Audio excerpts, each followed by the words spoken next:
Hello student, welcome to Vijayshree physics. Student, पिछले class में हम लोगों ने डिफ्रैक्शन के बारे में पढ़ा था।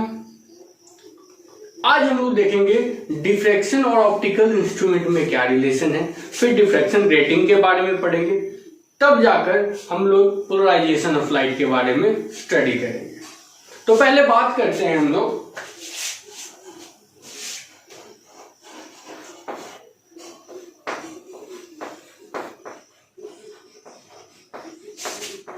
diffraction and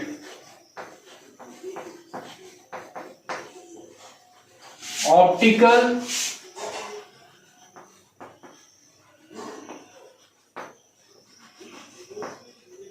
instrument।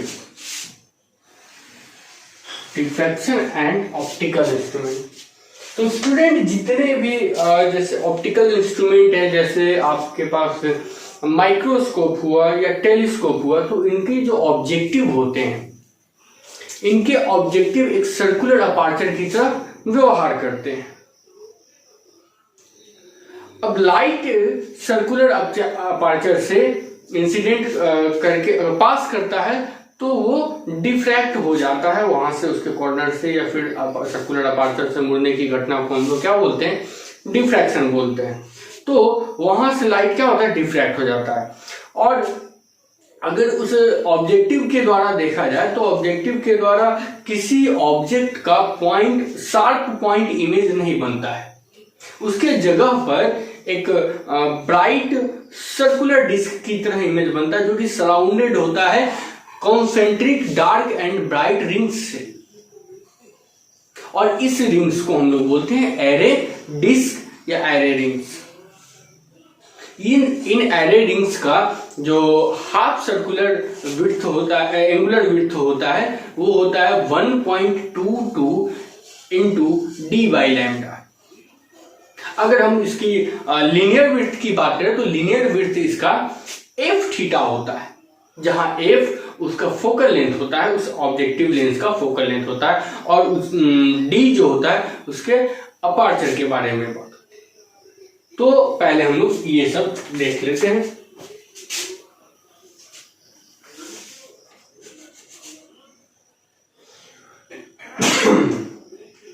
The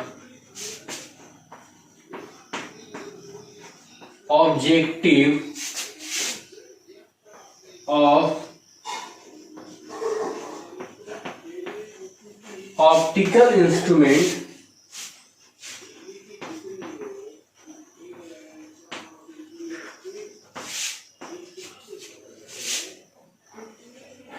acts as a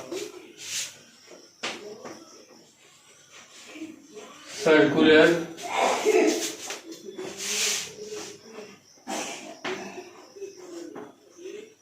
aperture. It cannot make a sharp point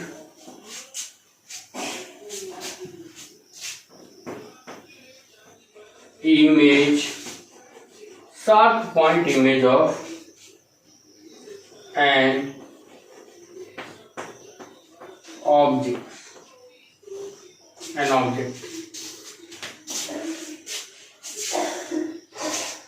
ठीक है।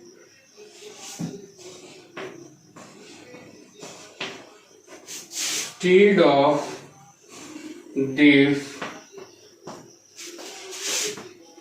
it makes a bright circular disc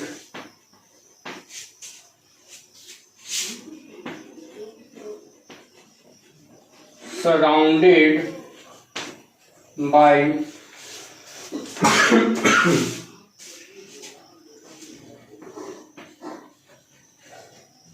concentric dark and bright rings.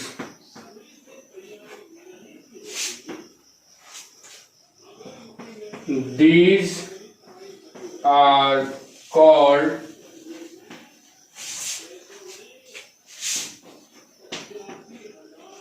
array disks.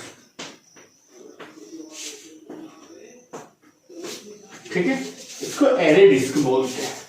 तो जो ऑब्जेक्टिव होता है ऑप्टिकल इंस्ट्रूमेंट, जैसे कि आपका माइक्रोस्कोप हुआ, टेलीस्कोप हुआ, है ना, वो उसका ऑब्जेक्टिव जो है, ऑब्जेक्टिव लेंस सर्कुलर अपर्चर की तरह गोलीय द्वार की तरह कार्य करता है ना। ये किसी ऑब्जेक्ट का पॉइंट, शार्प पॉइंट इमेज जो है नहीं बनाता, उसके जगह पर ये ब्राइट सर्कुलर डिस्क का फॉर्मेशन करता है, जो कि अल्टरनेट डार्क और ब्राइट रिंग्स जो कॉन्सेंट्रिक होते हैं, जिसका सेंटर एक ही होता है, से घिरे हुए होते हैं।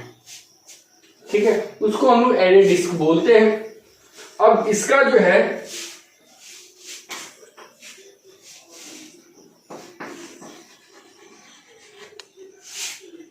एंगुलर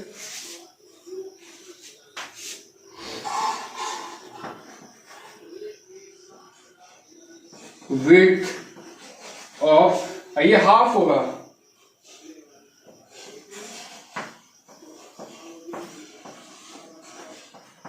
हाफ एंगुलर है ना, तो थीटा इज इक्वल टू हो जाएगा 1.22 डी बाई लैम्डा। ये हो जाता है एंगुलर विड्थ। अगर हम लीनियर देखें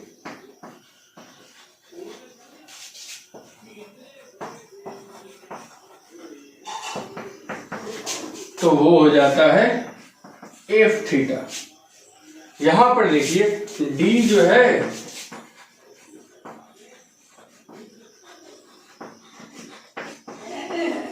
अपर्चर ऑफ लेंस होगा और एफ जो है इसका फोकल लेंथ।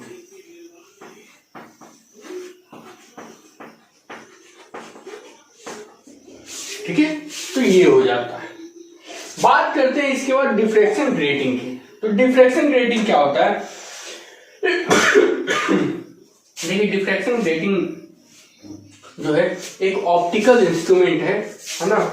इसकी मदद से एक टूल है, ये लाइट का टूल है, जिसकी मदद से लाइट जो है कितना एब्जॉर्ब हो रहा है या कितना इमिट किया जा रहा है, इसका नॉलेज जो है हम लोग डिफ्रैक्शन ग्रेटिंग के द्वारा पता कर सकते हैं। उसका नॉलेज जो है हम लोग ले सकते हैं।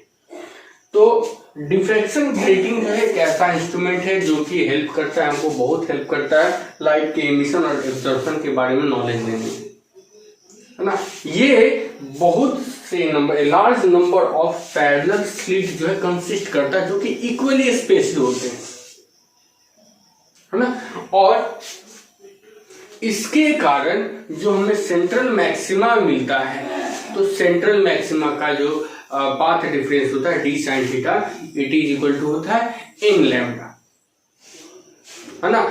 तो इसको हम लोग नोट कर लेते हैं, पहले इसको नोट कर लीजिए, फिर हम लोग देखते हैं डिफ्रैक्शन ग्रेटिंग।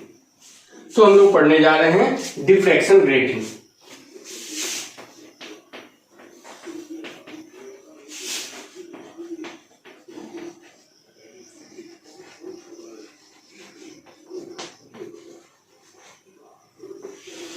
डिफ्रैक्शन ग्रेटिंग क्या होता है कि ये एक टूल है जो कि लाइट के एब्जॉर्प्शन या एमिशन का जो है वो पता इसके द्वारा हम लोग लगाते हैं, है ना। ये कंसिस्ट करता है large number of equally parallel spaced slit. यहां से लाइट अगर निकल रही है और यहां पर स्क्रीन है, दो कंसेक्यूटिव स्लिट के बीच का जो सेपरेशन है वो है डी।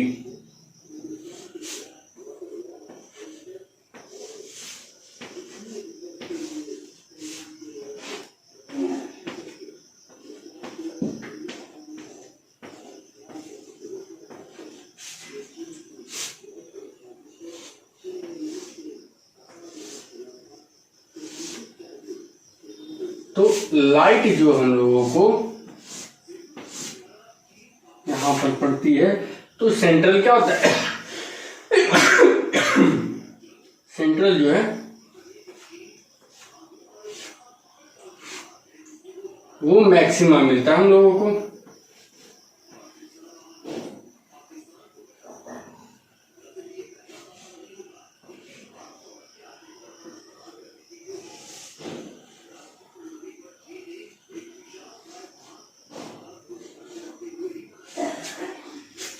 इस तरह का सेंट्रल जो है हम लोगों को क्या मिलता है, सेंट्रल मैक्सिमा मिलता है। ये स्लिट्स जो होते हैं इनको हम लोग बोलते हैं ट्रांसमिशन ग्रेटिंग। इनको क्या बोलते हैं हम लोग, ट्रांसमिशन ग्रेटिंग। तो जब लाइट ट्रांसमिशन ग्रेटिंग पे नॉर्मली इंसिडेंट करते हैं, है ना, तो जब नॉर्मली इंसिडेंट करेंगे तो जो सेंट्रल मैक्सिमा होगा इनके बीच का एंगल जो है हम थीटा लेते हैं, है ना। तो सेंट्रल मैक्सिमा होगा, उसका path difference d sine theta is equal to, हम लोग डिफ्लेक्शन में देखे हैं, है ना, d sine theta is equal to n lambda होता है। और यही जो जहां पे डी क्या है, कंसेक्यूटिव स्लिट्स के बीच में का जो सेपरेशन है उसको हम लोग बोलते हैं, ठीक है। तो डिफ्रेक्शन ग्रेटिंग को हम लोग लिख सकते हैं, it is a tool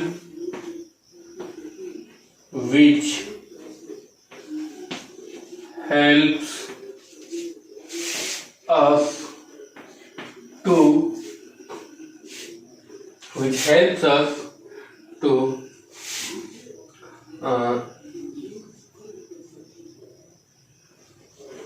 get the knowledge about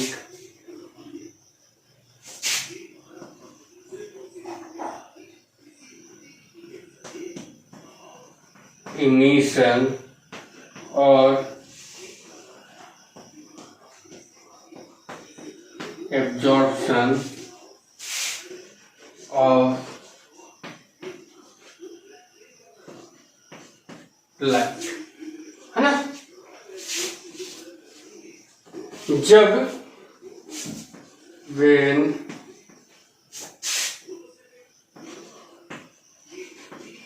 light is the light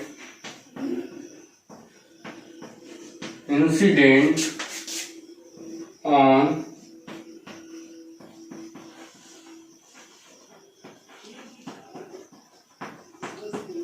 transmission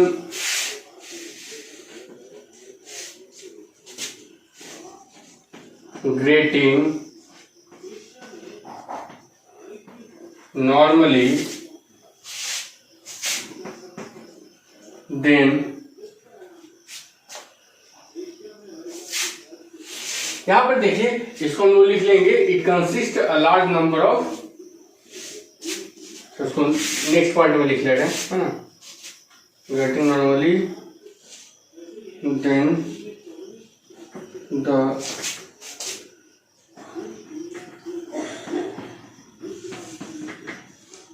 central maxima be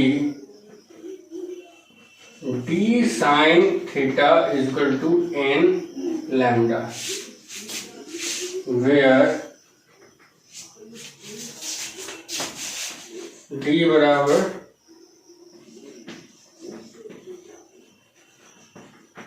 separation between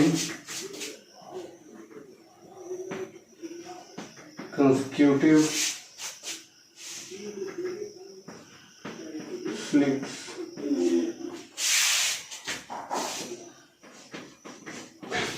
ये लार्ज नंबर ऑफ स्लिट्स और इक्वली स्पेस्ड, जो इसके बीच का गैप होगा सबका गैप सेम रहेगा, है ना। इट कंसिस्ट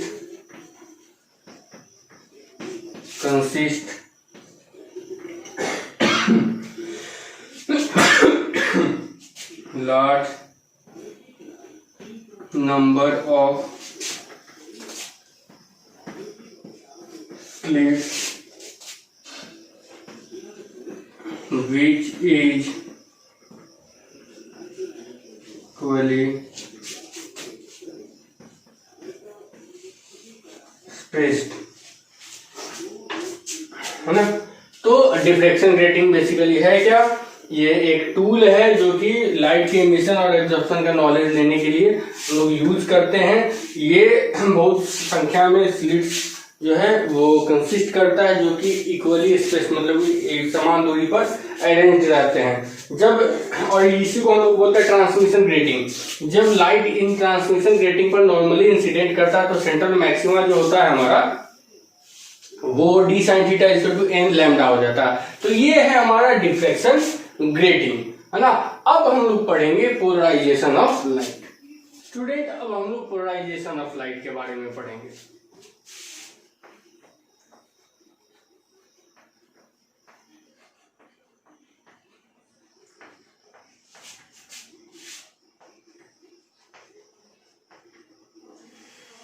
ऐसे हम लोग जानते हैं कि लाइट जो है एक ट्रांसवर्स नेचर का इलेक्ट्रोमैग्नेटिक वेव है, मतलब उसके पास ऑस्किलेटिंग इलेक्ट्रिक फील्ड भी है, ऑस्किलेटिंग मैग्नेटिक फील्ड भी है। लेकिन इलेक्ट्रिक फील्ड का जो एम्पलीट्यूड है, ऑस्किलेशन का जो एम्पलीट्यूड है, वो मैग्नेटिक फील्ड के ऑस्किलेशन के एम्पलीट्यूड से बहुत ही अधिक होता है। इसलिए हम जनरली लाइट वेव को ऑस्किलेटिंग इलेक्ट्रिक फील्ड से ही जनरलाइज हम लोग कर देते हैं कि हाँ, उसी से हम लोग पहचान लेते हैं कि हाँ ऑस्किलेटिंग इलेक्ट्रिक फील्ड से उसको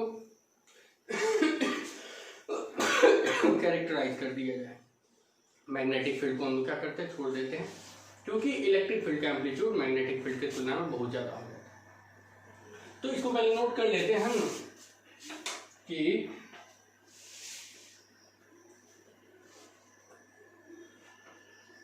लाइट इज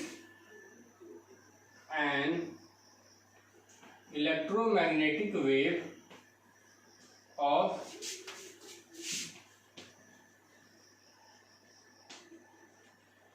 ट्रांसवर्स नेचर, है ना। It have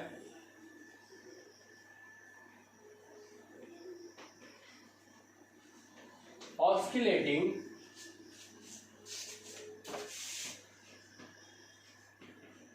electric and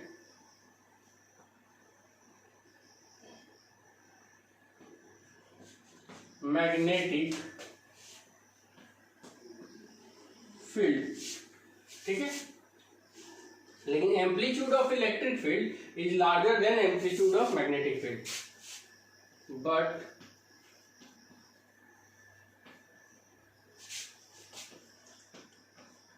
amplitude of the oscillation of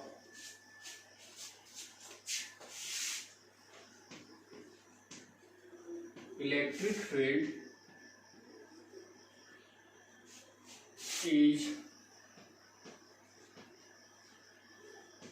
greater than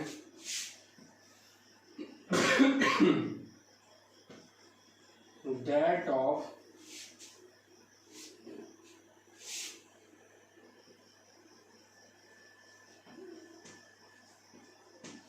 magnetic field,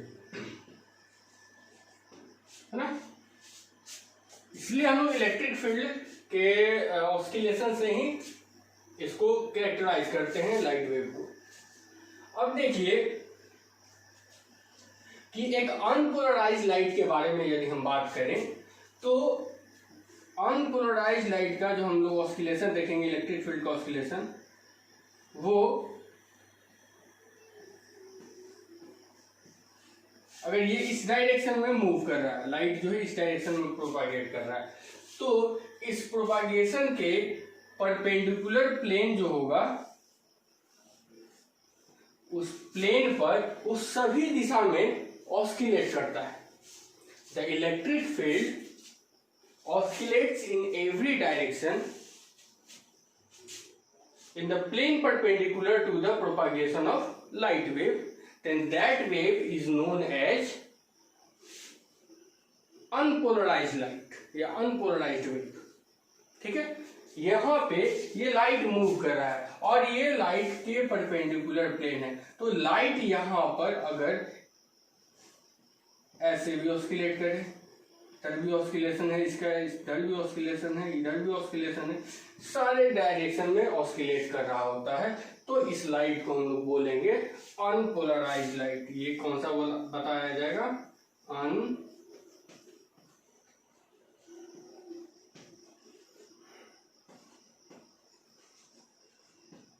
तो अनपोलराइज्ड लाइट को कैसे हम लोग डिफाइन कर देंगे?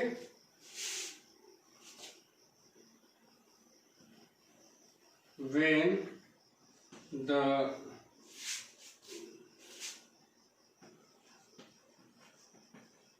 electric field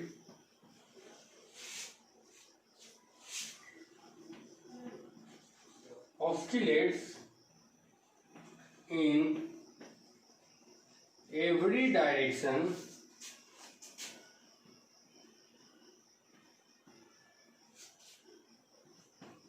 to the plane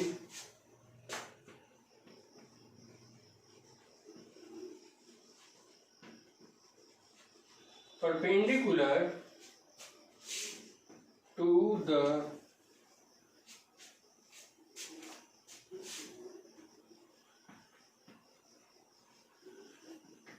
propagation of light, then it is called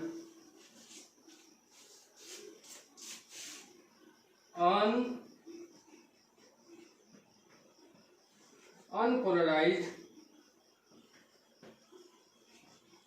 light। ठीक है, जब इलेक्ट्रिक फील्ड जो है इसका, क्योंकि ऑस्किलेशन हम लोग किसका ले रहे हैं, मैग्नेटिक फील्ड का तो छोड़ दिया, ऑस्किलेशन ले रहे हैं हम लोग सिर्फ इलेक्ट्रिक फील्ड का, तो जब लाइट मूव कर रहा है इसके परपेंडिकुलर प्लेन पे, इलेक्ट्रिक फील्ड हर एक डायरेक्शन में, एवरी डायरेक्शन में अगर ऑस्किलेट कर सकता है जिस लाइट वेव का, जिस लाइट का, उस लाइट को हम लोग बोलेंगे अनपोलराइज्ड लाइट। तो इस अनपोलराइज्ड लाइट के, इस अनपोलराइज्ड लाइट का जो ऑस्किलेशन है उसको हम लोग दो प्लेन में रिजॉल्व कर सकते हैं, एक वर्टिकल प्लेन, एक हॉरिजॉन्टल प्लेन, है ना। तो इसको लिख सकते हैं हम लोग, we can resolve the oscillation in two plane,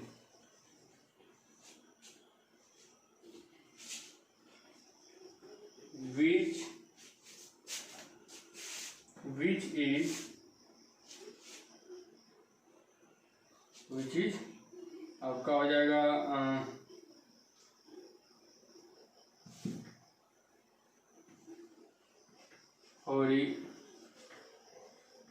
horizontal plane and vertical plane। ठीक है, हम लोग इसको हॉरिजॉन्टल प्लेन और वर्टिकल प्लेन में रिजॉल्व कर सकते हैं। ये है अनपोलराइज्ड लाइट। अब पोलराइज्ड लाइट क्या है ना, प्लेन ऑफ पोलराइजेशन और प्लेन ऑफ ऑस्किलेशन क्या है, इसके बारे में देखते हैं। ओके,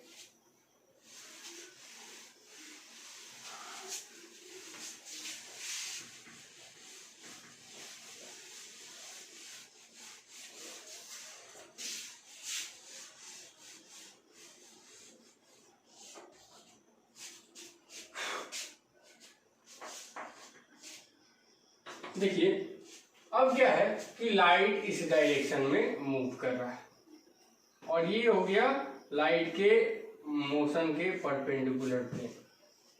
अब जो लाइट है वो यदि या तो परपेंडिकुलर प्लेन या फिर हॉरिजॉन्टल प्लेन किसी एक प्लेन में ऑस्किलेट करे, है ना। अगर इधर ऑस्किलेट करेगा तो इधर उधर नहीं, अगर इधर ऑस्किलेट करेगा तो बाकी किसी प्लेन में ऑस्किलेट नहीं कर सकता है, किसी एक ही डायरेक्शन में वो ऑस्किलेट करता है। तो उस तरह का जो वेव होगा, उस तरह का जो लाइट को हम लोग बोलेंगे प्लेन पोलराइज लाइट या polarise light. Okay, when the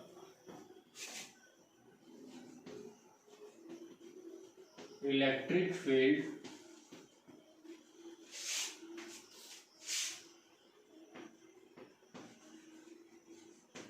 oscillates only in one plane,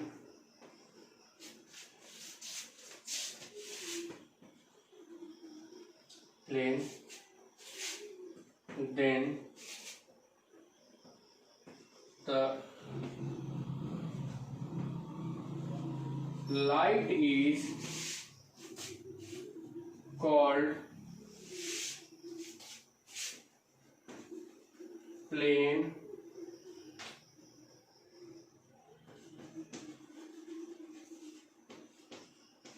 polarized light.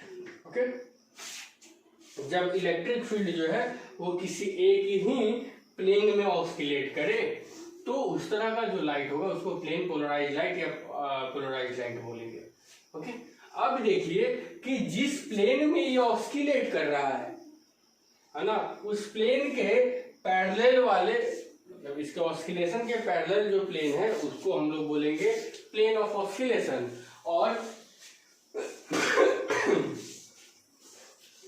इसके ऑस्किलेशन के पैरेलल परपेंडिकुलर जो प्लेन होगा, है ना, उसको हम लोग बोलेंगे plane of polarisation.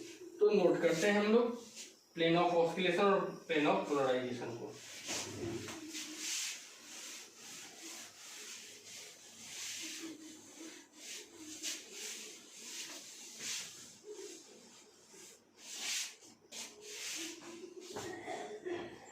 Plane parallel to the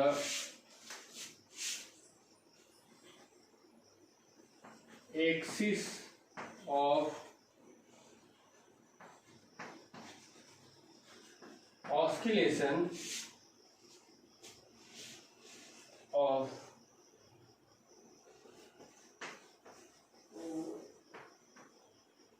polarized light is called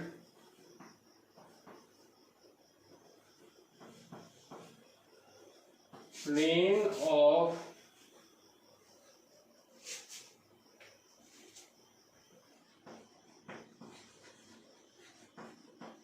oscillation. ठीक है, और अगर हम बात करते हैं कि जो plane perpendicular to the axis of oscillation होगा उसको हम लोग बोलेंगे plane of polarisation. Plane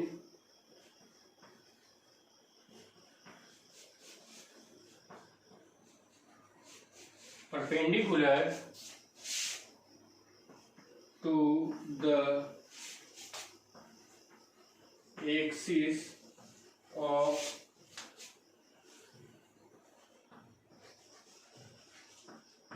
oscillation of polarized light is called plane of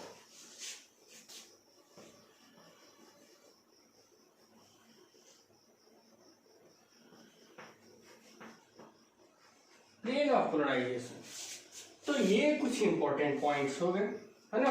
अब देखिए कि लाइट जो है वो पोलराइज कैसे होता है। लाइट को जब हम लोग टॉर्मालिन या पोलराइड से गुजारते हैं तो लाइट पोलराइज हो जाता है। तो लाइट को पोलराइज होने के लिए हम लोगों को क्या रिक्वायरमेंट है,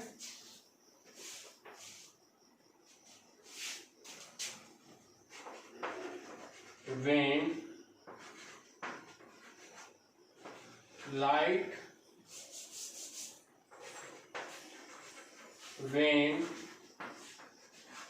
light is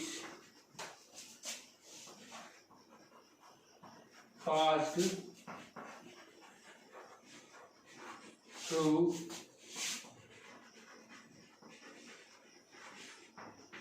tourmaline or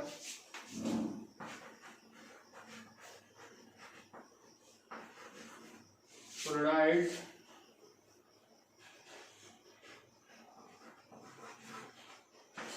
then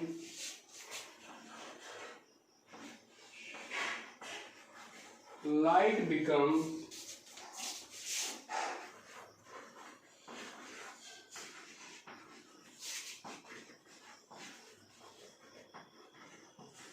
polarised, है ना।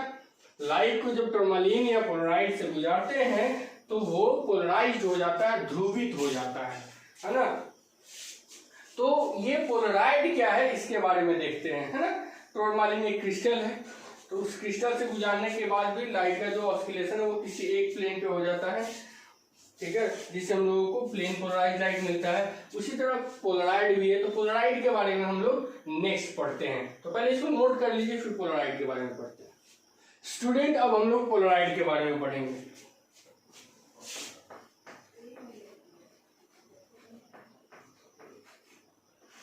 ठीक है, पोलराइड क्या होता है। देखिए पोलराइड क्या है, एक इंस्ट्रूमेंट है जो कि लाइट को प्लेन पोलराइज करने के लिए यूज किया जाता है। इसका दो कंपोनेंट होता है, एक होता है पोलराइजर और दूसरा होता है एनालाइजर। तो जब जिस पर यहाँ पे देखिए अनपोलराइज लाइट है, ये क्या है, ये एक अनपोलराइज लाइट है। तो जब अनपोलराइज लाइट पोलराइड के जिस भाग पर पड़ता है इसको हम लोग बोलते हैं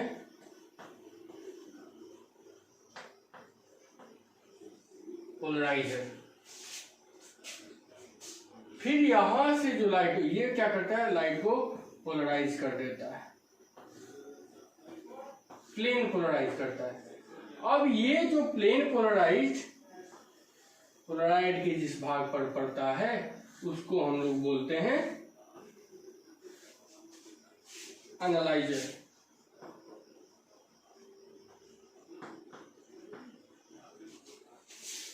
ठीक है, यहां पर हमने डिटेक्टर एक यूज किया जो कि डिटेक्ट करता है लाइट जो भी निकलता है। तो इधर ये हो गया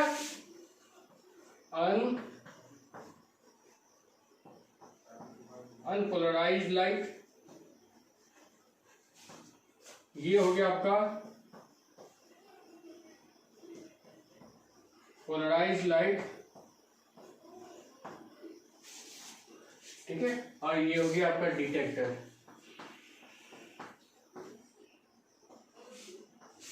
तो पोलराइज्ड लाइट हम लोगों को इधर मिलता है फाइनली। यहां पर देखिए कि इसका प्लेन, इसका ट्रांसमिटिंग प्लेन और इसका ट्रांसमिटिंग प्लेन दोनों अपोजिट में नहीं होना चाहिए। मान लेते ये वर्टिकल प्लेन है और ये हॉरिजॉन्टल प्लेन हो जाए तो इधर हम लोगों को मतलब पोलराइज्ड लाइट नहीं मिलेगा, है ना। पहले हम लोग देख लेते हैं Polaroid contains a thin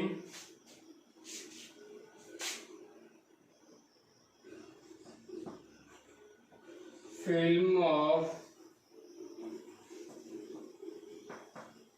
cunene iodo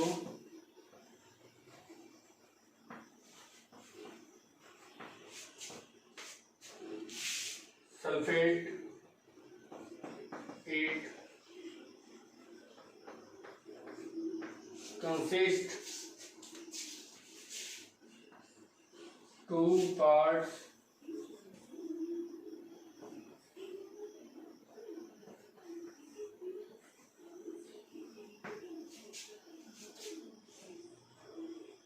polariser and दूसरा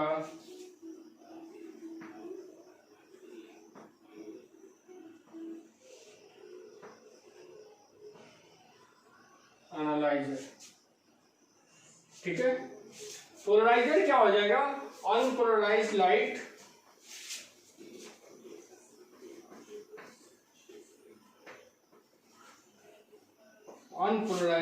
fall on it।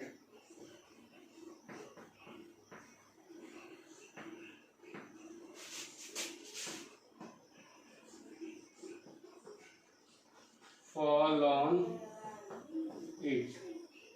ठीक है,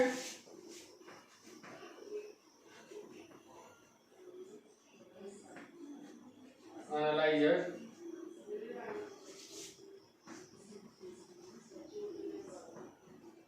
polarized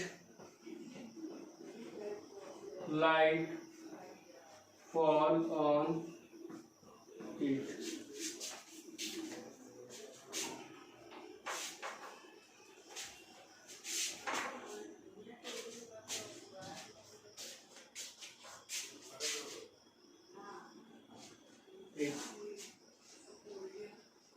ठीक है, यहां पर देख लीजिए कि ये हो गया पोलराइजर और एनालाइजर। ओके, अब हम बात करते हैं ये किस तरीके से जो हम लोगों को फाइनली पोलराइज लाइट मिलता है ना, तो उसका प्रोसेस भी देख लेते हैं। तो मिटा देते हैं। ओके,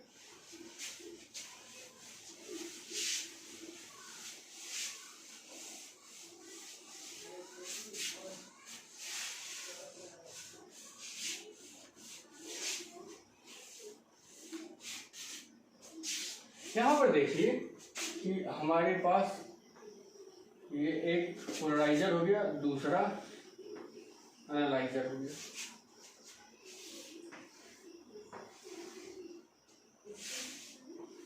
यहाँ पर हमने अनपोलराइज लाइट को लिया।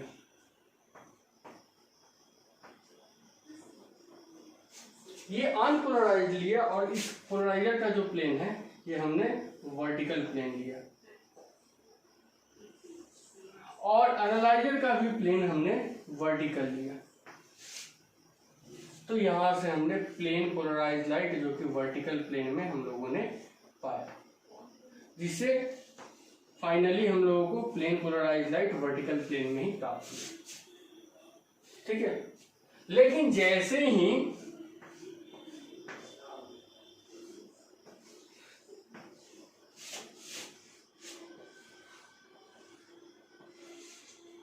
इसको हम लोगों ने वर्टिकल प्लेन में डाला और इसको हम लोगों ने हॉरिजॉन्टल प्लेन में डाल दिया, तो यहां से तो एक प्लेन पोलराइज लाइट मिला,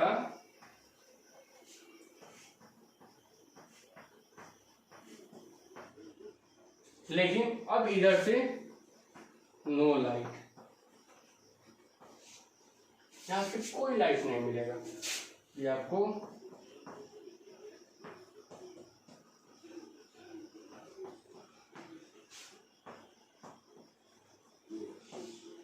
इधर मिला अन,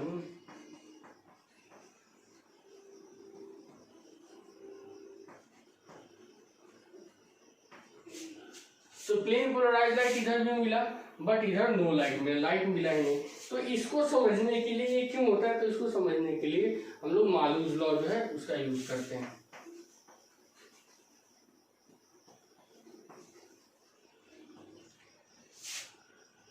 मालूज लॉ को हम लोग समझते हैं। ओके, तो यहां पर देख लीजिए हमने अनपोलराइज लाइट को लिया,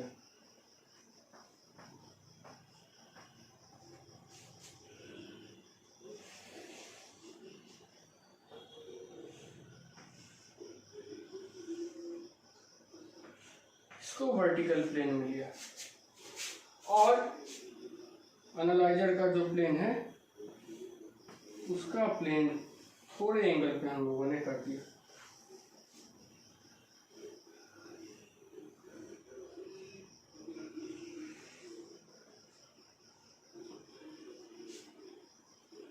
थीटा डिग्री पे हम लोगों ने कर दिया। यहां से तो मिल गया, यहां पर जो लाइट मिलेगा उसकी इंटेंसिटी कुछ अलग हो जाएगी। मान लेते ये है, जहां पर इंटेंसिटी हम लोग को मिला I0 और एम्पलीट्यूड मिला A0, और यहाँ पर पोलराइज लाइट की इंटेंसिटी मिली I और यहाँ पर मिला। तो मालूस लॉ जो बोलता है कि इसके प्लेन और इसके प्लेन के बीच का ये जो इंटेंसिटी हम लोग को फाइनल इंटेंसिटी मिलेगी, ये पोलराइज से निकलने वाले फाइनल पोलराइज लाइट का जो इंटेंसिटी है वो इस इंटेंसिटी से किस प्रकार से वैरी करती है। तो इस इंटेंसिटी से वो दोनों के बीच का जो एंगल है वो कॉस के स्क्वायर के साथ वैरी करता है ना। इसको देखते हैं हम लोग डेफिनेशन के थ्रू।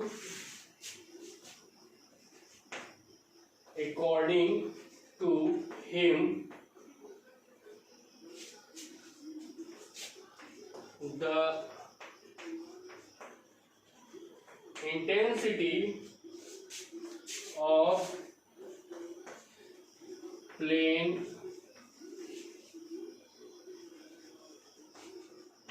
polarized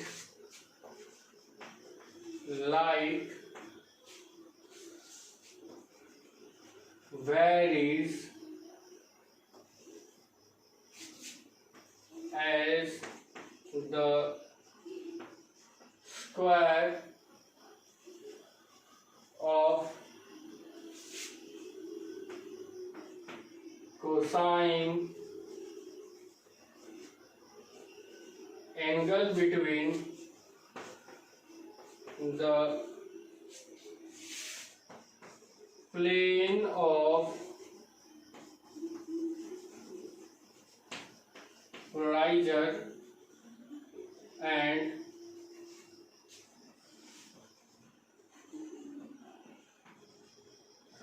एनालाइजर, है ना। ये पोलराइजर और एनालाइजर के बीच का जो एंगल है उसके कॉस थीटा के स्क्वायर टाइम्स के साथ ये वैरी करता है। मतलब I जो है I equal to I0 cos square theta, ये थीटा है ना। और उसी हिसाब से अगर देखा जाए तो A स्क्वायर इसका जो क्या हो जाएगा A0 square cos square theta और A बराबर A0 कॉस थीटा। तो अगर हम लोग यहाँ पर ये केस लेते हैं, मतलब एक वर्टिकल और एक हॉरिजॉन्टल, तो दोनों के बीच में एंगल 90 डिग्री हो जाता है और cos 90 का वैल्यू होता है 0। cos 90 का वैल्यू क्या होता है 0, तो मतलब कि इसकी इंटेंसिटी 0 हो जाएगी। अगर एम्पलीट्यूड देखते हैं इसका एम्पलीट्यूड, तो वो भी क्या हो जाएगा 0 हो जाएगा। मतलब इधर लाइट जाएगा नहीं, अगर लाइट जाएगा तो वो ऑस्किलेशन के फॉर्म में ही जाएगा, वेव के फॉर्म में ही जाएगा, क्योंकि लाइट क्या है वेव है, मतलब पार्टिकल भी है लेकिन एज ए वो ट्रांसवर्स वेव ट्रैवल करता है। तो ट्रांसवर्स वेव की तरह ट्रैवल करेगा तो उसके पास एम्पलीट्यूड होगा ही, लेकिन अगर एम्पलीट्यूड 0 बता रहा मतलब इधर से कोई लाइट नहीं जाएगा। तो इसको मालूस लॉ के अनुसार जो है हम लोग डिफाइन कर सकते हैं। ठीक है, तो ये है आपका मालूस लॉ।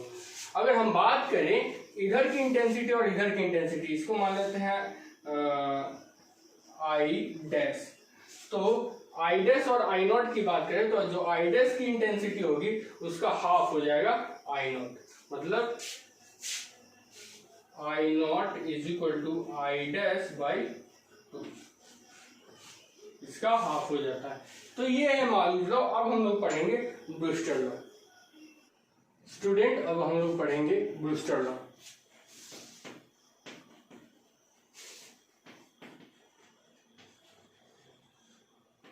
इनके अनुसार यदि देखिए यहाँ पर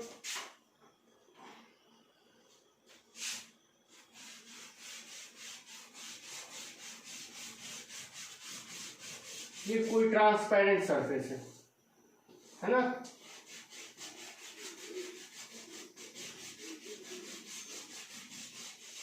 इस ट्रांसपेरेंट सरफेस से कोई अनपोलराइज्ड लाइट आता है और रिफ्लेक्ट कर जाता है, कुछ पार्ट जो है रिफ्लेक्ट भी करता है ना। तो ये रिफ्लेक्ट कर जाता है, इंसिडेंट, रिफ्लेक्टेड एंड रिफ्रैक्टेड। तो कुछ सर्टेन एंगल के लिए है ना, ये जो है ये पहले हो गया आपको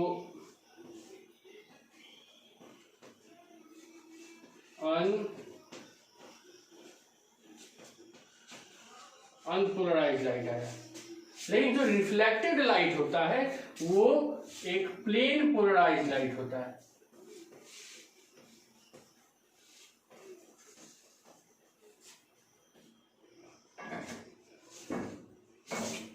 प्लेन पोलराइज लाइट होता है किस एंगल के लिए, जिस एंगल पे ये होता है उसको हम लोग बोलते हैं angle of polarisation.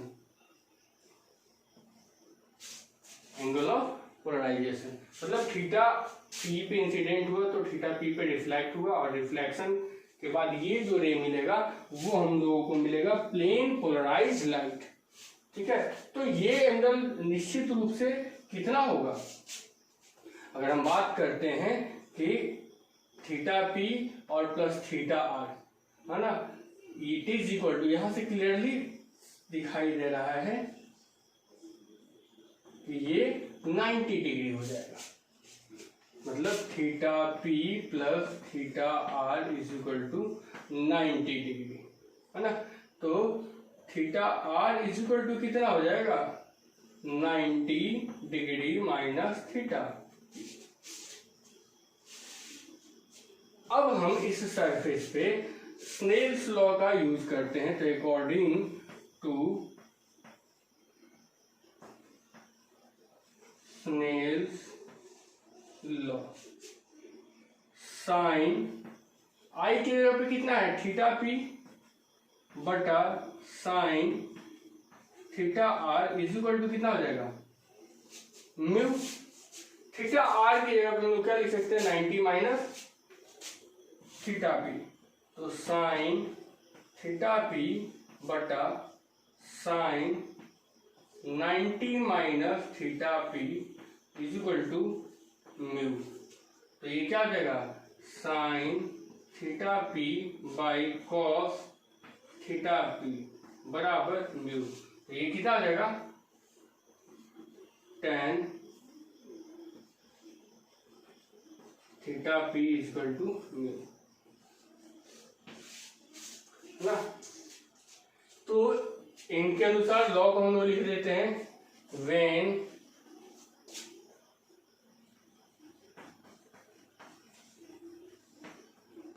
unpolarized light is reflected from a transparent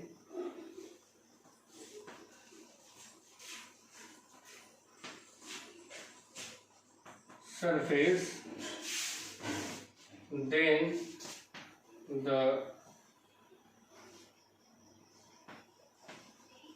reflected ray is plane polarized light at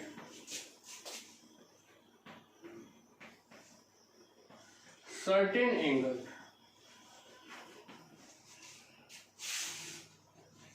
which is called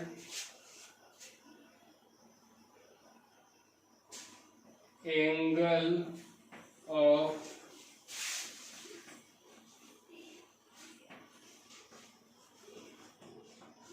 polarisation है ना। जब अध्रुवित प्रकाश किसी पारदर्शी सतह से परावर्तित हो जाता है तो सर्टेन कोण पर, किसी मतलब निश्चित कोण पर वह परावर्तित प्रकाश प्लेन मतलब कि तलीय ध्रुवित हो जाता है, प्लेन पोलराइज लाइट हो जाता है ना। तो यहां पर देखिए थीटा पी पे आपतित हुआ तो थीटा पी पर ही रिफ्लेक्ट होगा। यहाँ पर रिफ्रैक्टेड रे जो है थीटा आर है, रिफ्रैक्टेड रे। अब इनके बीच एंगल 90 डिग्री का बनना चाहिए। तो जब 90 डिग्री का बनेगा तो थीटा आर इक्वल टू कितना हो जाएगा, 90 minus theta P. Snell's law हम लोग जानते हैं, sine I by sine R equal to mu होता है। आर इक्वल टू क्या हो जाएगा, 90 माइनस आई जो कि थीटा पी है। तो साइन 90 माइनस थीटा क्या हो जाता है, कॉस थीटा हो जाता है। तो sine theta by cos theta tan theta बराबर म्यू। तो ये हो जाता है आपका ब्रूस्टर का लॉ, टेन आई पी लिखिए तो, या theta P is equal to mu. This is the law of Brewster. तो यहां पर आपका वेव ऑप्टिक्स समाप्त होता है। अब जो है कुछ पोलराइज लाइट का यूज हम लोग देखते हैं, एप्लीकेशन देखते हैं। तो पोलराइज लाइट का यूज हम लोग लिक्विड क्रिस्टल डिस्प्ले में हम लोग करते हैं। एलसीडी जो है इसी के प्रिंसिपल पर काम करता है। पोलर रीजन में सोलर कंपास मतलब सोलर कंपास को रीड करने के लिए हम लोग प्लेन पोलराइज लाइट का यूज करते हैं। ठीक है, आरएनए डीएनए को स्टडी करने के लिए, न्यूक्लिक एसिड को पढ़ने का, सरफेस का स्टडी करने के लिए हम लोग प्लेन पोलराइज का लाइट यूज करते हैं, है ना। तो ये प्लेन पोलराइज लाइट जो है हमारे दैनिक जीवन में बहुत ही इम्पोर्टेंस रखता है। ओके, तो आपका वेव ऑप्टिक्स भी अब समाप्त हुआ, है ना। इसके बाद हम लोग नेक्स्ट चैप्टर पढ़ेंगे।